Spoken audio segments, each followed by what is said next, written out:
Hello, my name is Bobby Quarters, and this is the Making Sense Podcast.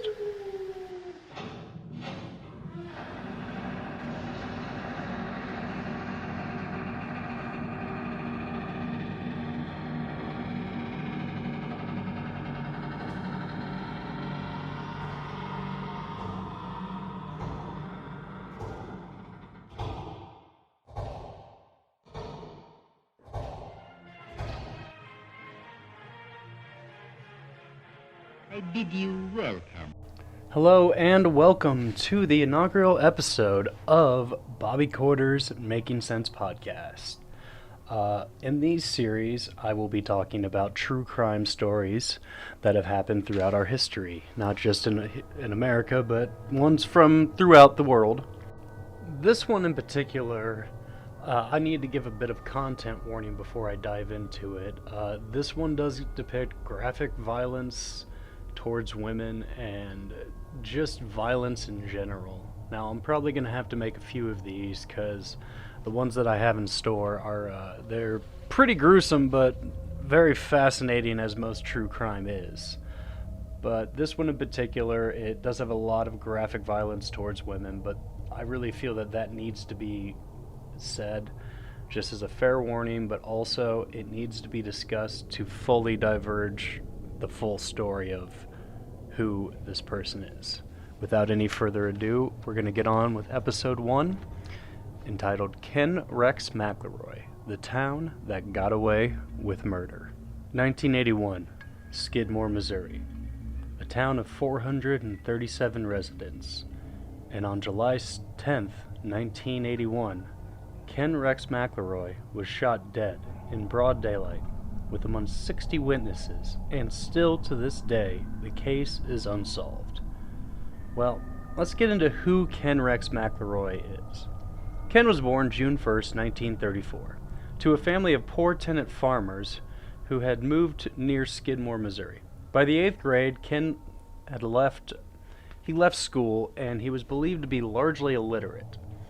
At the age of 18, he was injured on a construction site when a metal slab fell on him and left him with chronic pain. Some would say this is why he had such violent behavior, and as a result from the head injury from the construction incident. Now, Ken was no small or average person. He was described as a giant of a man, weighing in at 270 pounds. Now he made a decent living by leasing land near and around his farm, racing and trading dogs. He allegedly stole livestock, grain, gas, alcohol, and antiques as well. He had constant trouble with the law. His lawyer, Richard Gene McFadden, estimated that he was charged with various crimes at least 3 times a year. By some counts, he was indicted as many as 21 times, but escaped conviction all but once. Now, Ken was also known to brag about his lawyer. His being from Kansas City, Missouri, McFadden was also a mob attorney too, and that helped keep Ken out of jail. Another tactic he liked to use to keep himself out of jail would be intimidating witnesses. He would follow them, park outside their homes, watch them until they were no longer willing to testify against him. A short list of his crimes are robbery, harassing women, destruction of property, threatening lives, and assault, including shooting 2 people. One of these people he shot was a farmer named Romaine Henry. Now, get a load of this. Henry, he was shot in the stomach when Henry chased Ken off of Henry's property. So Ken Rex McElroy, he shot this guy while he was trespassing on the man's land. That's just unbelievable.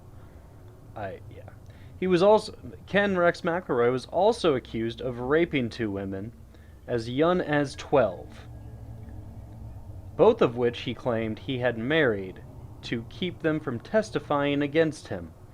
One of these women, Trina McLeod, she was present at the time of Ken's death. Trina was also Ken's 3rd wife, which is really suspicious because a lot of his marriages overlapped, and Ken was known to prefer girls between the ages of 13 and 14. He already kind of sounds like a real scumbag, in my opinion.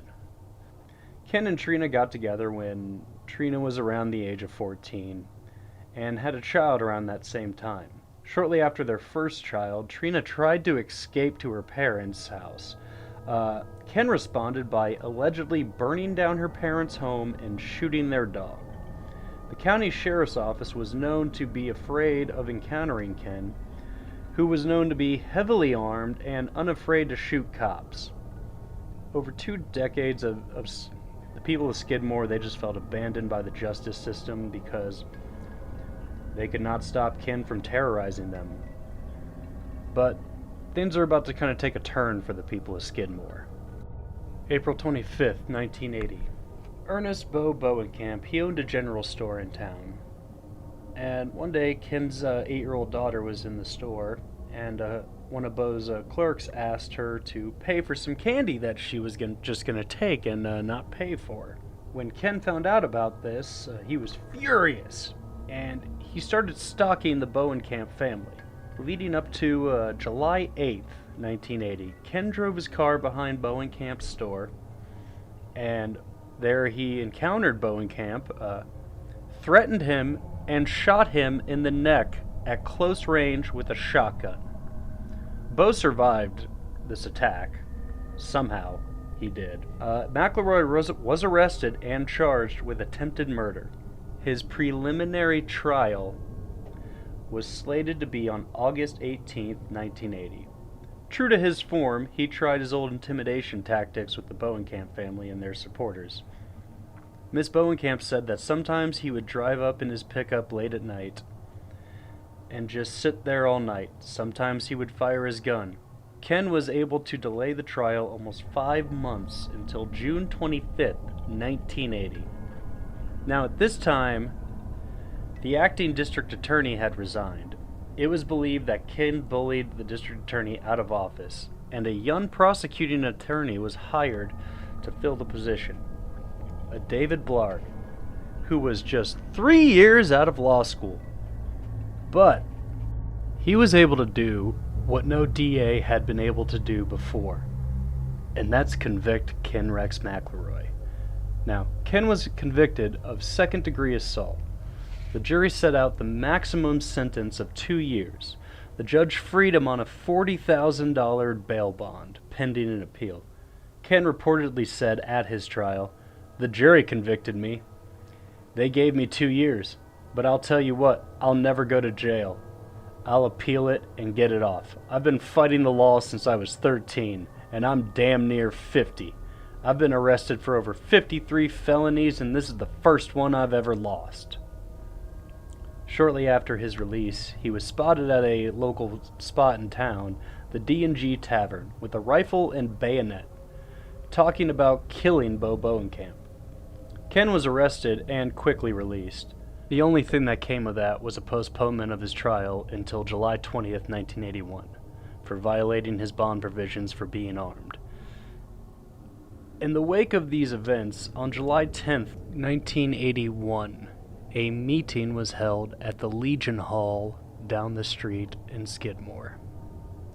About 60 Skidmore residents attended this meeting, including the mayor and sheriff. The purpose of this meeting was what they could legally do to prevent McElroy from hurting anyone else.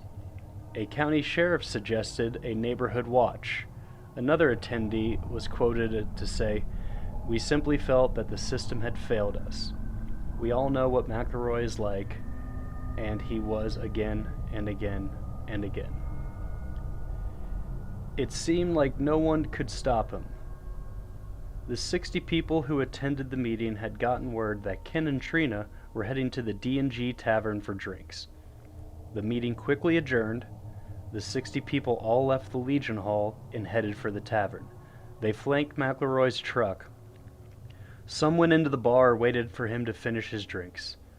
Upon their return to the truck, Trina was sitting there in the passenger seat. McElroy came out to his truck, climbed in, he lit a cigarette. Trina had claimed to look over her shoulder and seen someone pull a rifle from the back of the truck, take aim, and fire at McElroy. The truck windows were shattered. Trina reportedly dove from her side of the truck to the street was picked up by a Jack Clement, who took her safely across the street to a bank.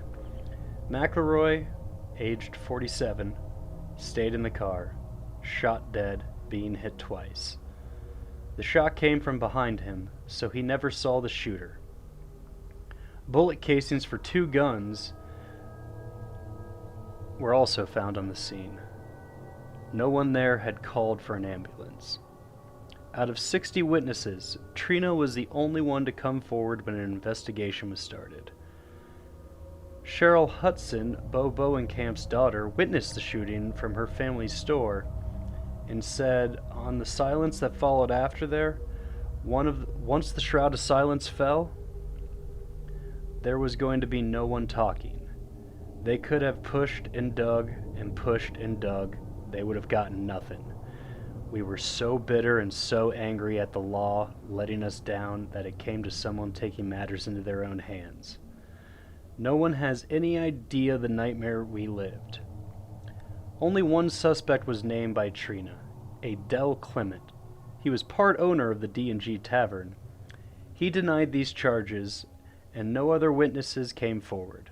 The DA and the coroner's jury did not press charges or issue an arrest warrant.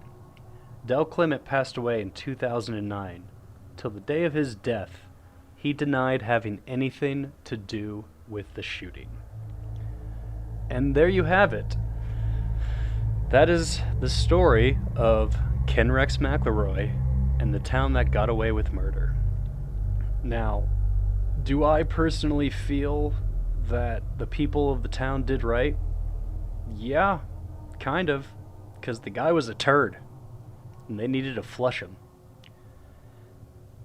Alright, well, I want to thank everybody for tuning in to the inaugural broadcast of Bobby Quarters Making Sense. Thank you very much, and stay tuned for the next episode.